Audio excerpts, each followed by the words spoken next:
Ya estamos en contacto con el doctor Juan Carlos Luján. Buenos días, doctor. ¿Cómo le va? Buenos días, mi saludo para usted y para toda la audiencia. Bien, bueno, ya hemos hecho todos los anuncios correspondientes digamos, a lo que hace la Fundación Marambio, a la presidencia suya, y no le queremos restar muchos minutos, simplemente por cumplirse el 50 aniversario de un hecho histórico, nos gustaría que usted nos relate cómo fueron aquellos hechos de 1969, que para nosotros fueron heroicos y que tienen que ver con la soberanía argentina sobre un territorio que consideramos dentro del derecho como territorio argentino.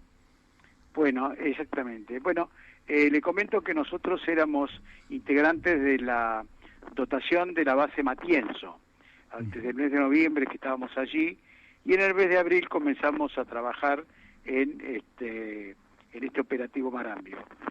Se obtuvieron fotografías oblicuas y verticales de la isla y el departamento fotointerpretación de la Fuerza Aérea pudo establecer que era una isla de 18 kilómetros por 9 que tenía una meseta que coronaba la misma a 200 metros sobre el nivel del mar, de aproximadamente 4 kilómetros por 3.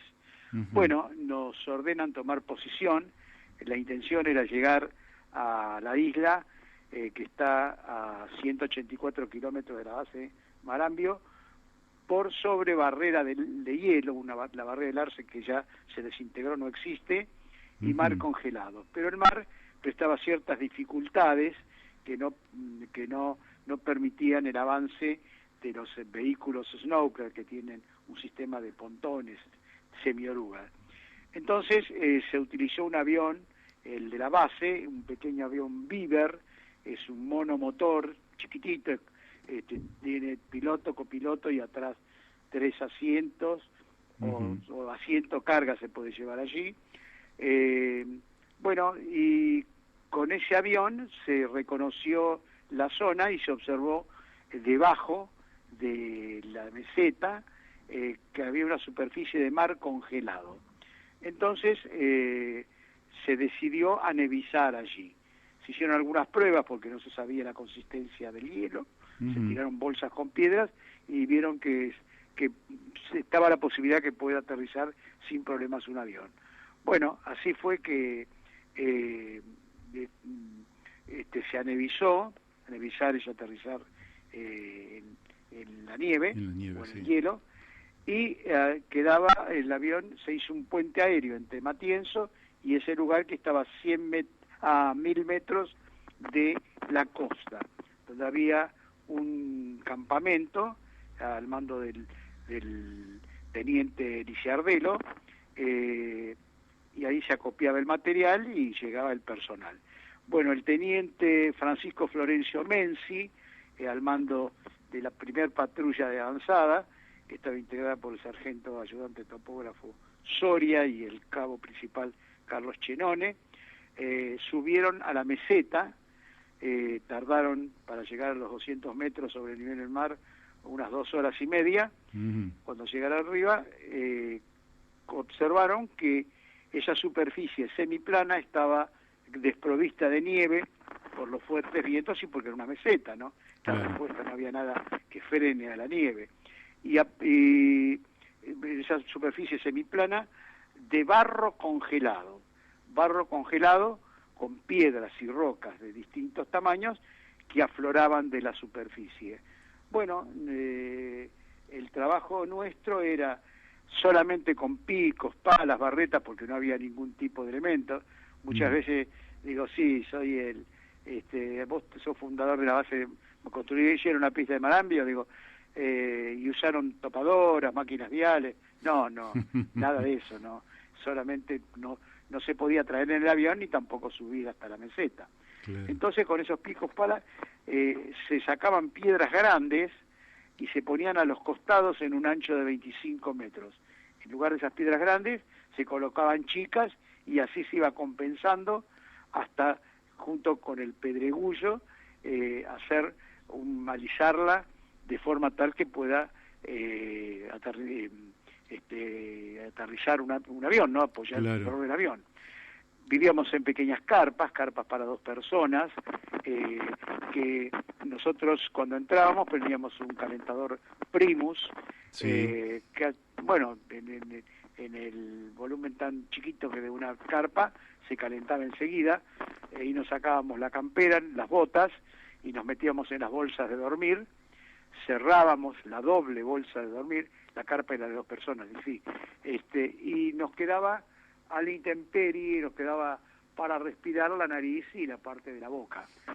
Como teníamos una barba copiosa, a la mañana, cuando nos levantábamos, teníamos toda esa zona con hielo. Qué bárbaro. Y de la nariz nos salían de cada orificio una estalactita, 2 estalactitas de 2 centímetros más o menos. Tremendo. Y bueno, ¿y por qué? Porque la temperatura externa, que podría ser 10 grados, 20 grados, 30 grados bajo cero, la tomaba el interior, o sea que la misma temperatura externa era la interna, una vez que ya se apagaba el calentador.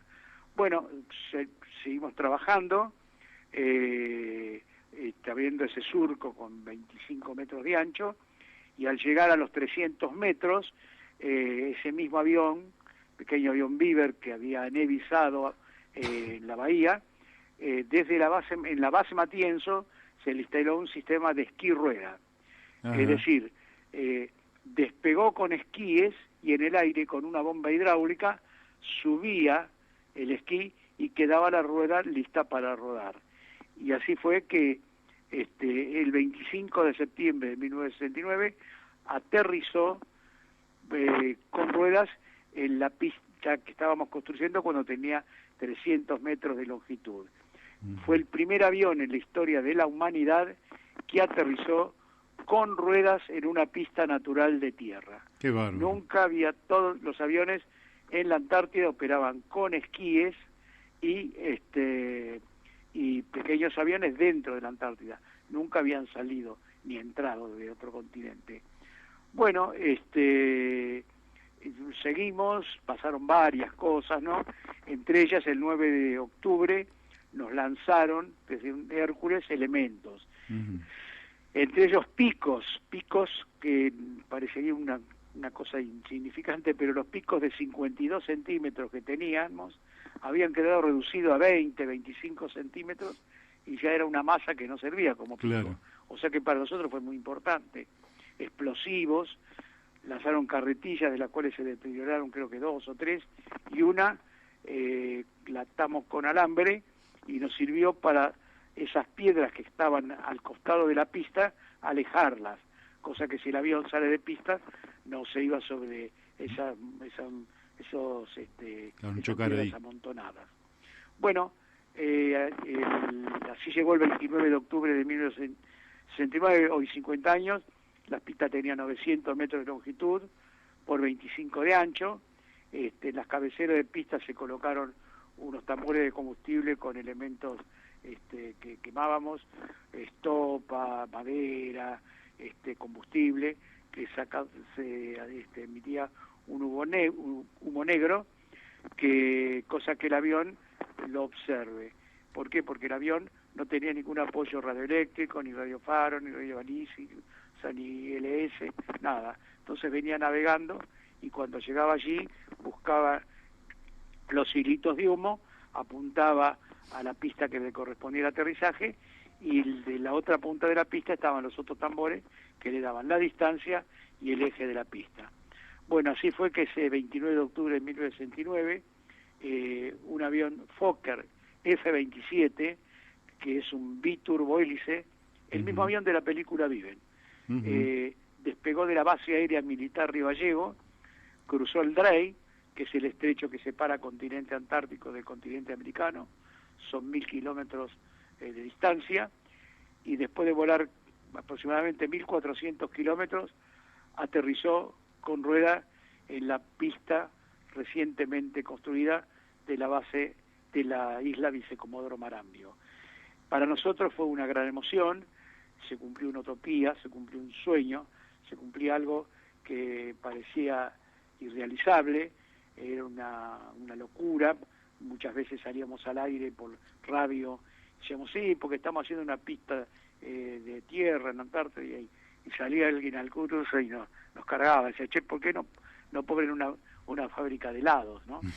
Y bueno, esa pista se realizó una ceremonia, y nosotros, la tripulación, la dotación, la patrulla Soberanía, porque nosotros éramos dotación de Matienzo, nosotros en Marambio éramos la dotación 0, porque la dotación 1, en este momento está la 50, fue la que le entregamos el trabajo realizado, y ellos también viviendo en carpas y con precarios elementos de construcción,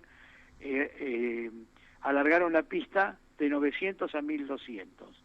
Con esta capacidad operativa, el 11 de abril del 70 aterriza un Hércules 130 y ya definitivamente rompió el aislamiento, porque es un avión que transporta mucha carga, transporta 10.000 kilos de carga, tiene una rampa que puede subir los vehículos andando, un sistema de pallet sobre rodillos para entrar y sacar la carga, es decir, un avión que opera con 10.000 kilos de carga, y es prácticamente un galpón con alas.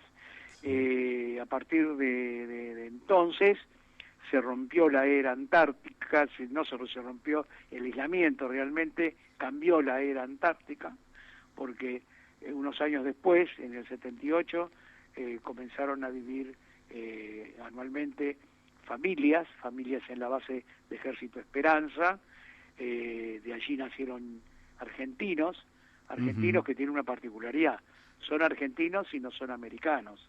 Claro, hay una escuela, son la Escuela antárticos. 38, dependiente de Tierra del Fuego, Antártida e Isla Atlántico Sur. Se comenzaron a hacer los vuelos en sentido transpolar, y la Antártida fue creciendo. Y lo que hace a la importancia de la pista es que, le voy a dar un ejemplo, yo tardé 15 días en el año 1967 para tratar de llegar a la base Matienzo. No pudimos llegar. En la actualidad, un avión desde Buenos Aires también, como el ejemplo que le di, tarda 6 horas 45. Y de Río Gallegos 3 horas y media. Significa que en un ratito uno puede estar en la Antártida. Y además puede operar, se puede operar los 365 días del año, cuando la situación meteorológica lo permita. Nosotros, cuando íbamos a la Antártida, nos operaban de apéndice, nos daban duplicado de prótesis dental, duplicados de anteojos, porque a nosotros nos llevaban, nos dejaban al lugar donde estaba la base que estábamos destinados, y después los buques operan solamente en época de verano, pero desde el mes de febrero, marzo, hasta noviembre más o menos, ya quedaba completamente aislado, no había forma de llegar, así que nos dejaban y nos pasaban a buscar al año. Yo tengo un compañero que tenía falleció un hijito de 3 años, falleció el papá de jefe base, había un suboficial que se quebró y estuvo postrado en la cama desde abril hasta noviembre, que lo pudo ser evacuado, y cuando volvió lo operaron y lo tuvieron que retirar. Es decir, es muy importante que la base Marambio sea la puerta de entrada de la Antártida. Ahora llega en cualquier momento el Hércules, abajo lo espera el Twin Otter, que aterriza con sus ruedas el Hércules. El Twin Otter tiene un sistema de esquí rueda, pero ya no con una bomba hidráulica manual, sino uno aprieta un botoncito y se levanta o se baja y despega de Marambio con ruedas y anevisa en las distintas bases o en los distintos glaciares, donde traslada científicos y personal en general. Bueno, esto es más o menos la historia de lo que hoy se conmemora. Bien, bueno, desde ya le agradezco muchísimo que nos haya dedicado estos minutos, nuestra admiración por toda la tarea que han hecho ustedes, el reconocimiento de nuestra parte Ahora el tiempo nos ha corrido, lamentablemente, porque ya está la tanda de la radio que nos viene pisando los talones.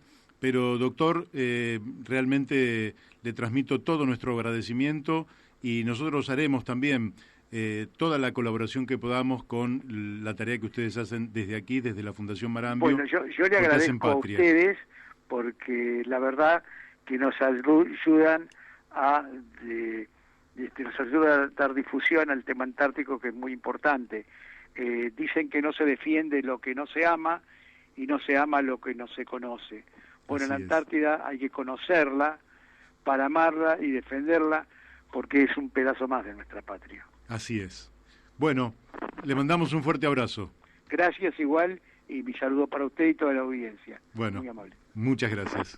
Bueno, hemos hablado con el doctor Juan Carlos Luján, uno, yo diría, héroes de la Antártida. Sí, claro, héroes de la Antártida. Bueno.